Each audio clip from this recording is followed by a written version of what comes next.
ஸ்ரீ ஸ்ரீ மகாபூர்ண குருவே நமக. ஸ்ரீமதே ராமானுஜாய நமக. வால்மீகி ராமாயண வச்சனம். அயோத்தியா காண்டம். சர்க்கம் 31. லக்ஷ்மணன் தன்னையும் காட்டுக்கு அழைத்துச் செல்ல வேண்டுதலும் ராமன் மறுத்தலும் பிறகு நிர்பந்தத்தின் மேல் இசைதலும்.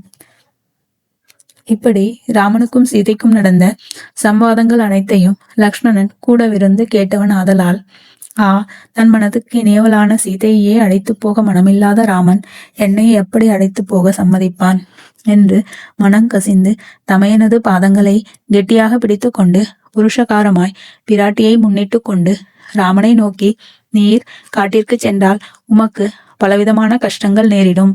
அப்போது நான் உம்முடன் கூடவிருந்து வில்லை தரித்து உமக்கு சகலவிதமான பணிவிடைகளையும் செய்ய விரும்புகிறேன். மோட்சமும் கைவல்யமும் எனக்கு கிடைக்கினும் நான் உம்மை விட்டு பிரியேன். சீதையைப் போல் நானும் உம்மை பின்தொடர அனுமதி அளிக்க வேண்டும் என்று பிரார்த்தித்தனன். இவற்றை செவியுற்ற ராமன், லக்ஷ்மணா, எனக்கு பிராணனை போன்ற நீ நான் சொன்னபடியே நடந்து எனக்கு சுவாதீனமாய் இருக்கத்தக்கவன். நான் சொல்வதை கேள். நீ என்னுடன் வந்துவிட்டாயாகில் ராஜ்யம் முழுவதையும் கைக்கொண்ட கைகேயி தன் சக்கலத்திகளான நம் தாய்மார்களுக்கு அடியோடு நன்மை செய்ய மாட்டாள். பரதன் கைகேயின் வார்த்தையை கேட்பவன் ஆகையால் அவனும் நம் தாய்மார்களுக்கு அல்லல் விளைவிக்க நேரிடும். ஆகையால் நீ இங்கு தானே இருந்து அரசனுடைய அனுகிரகத்தை அடைந்து நம் தாய்மார்களை போஷித்து கொண்டிரு. இதனால் உனக்கு ஒப்பில்லாத புண்ணியமும் உண்டாகும் என்றனன். இன்னனம் மொழிந்த ராமனை நோக்கி லக்ஷ்மணன், அண்ணா, நீர் கூறியபடி ஒன்றும் நேராது, இது நிச்சயம்.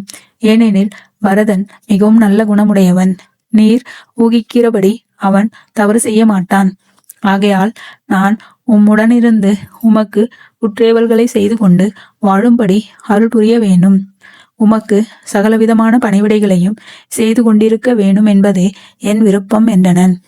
பிறகு ராமனும் அவனுக்கு அவ்விதமே உத்தரவு அளிக்க அவன் கூறிய வண்ணம் வசிஷ்டருடைய மாளிகையில் அதுவரை அம்முனிவனால் பூசிக்கப்பட்டு வந்த வருண தனுசையும் மற்றும் பல ஆயுதங்களையும் கொண்டு வந்து தரித்து கொண்டு எல்லோரிடத்திலும் விடை கொண்டு ராமனை பின்தொடர சித்தனாயிருந்தான். ராமனும் ஏராளமான திரவியங்களையும் ரத்தினங்களையும் பிராமணர்களுக்கும் முனிவர்களுக்கும் தானம் செய்ய விரும்பினான்.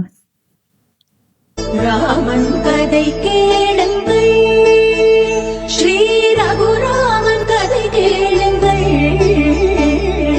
ராமன் கதை கேளுங்கள்.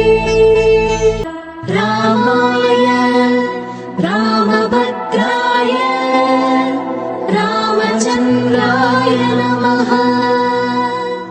ఈ జగమంతా రామమయం.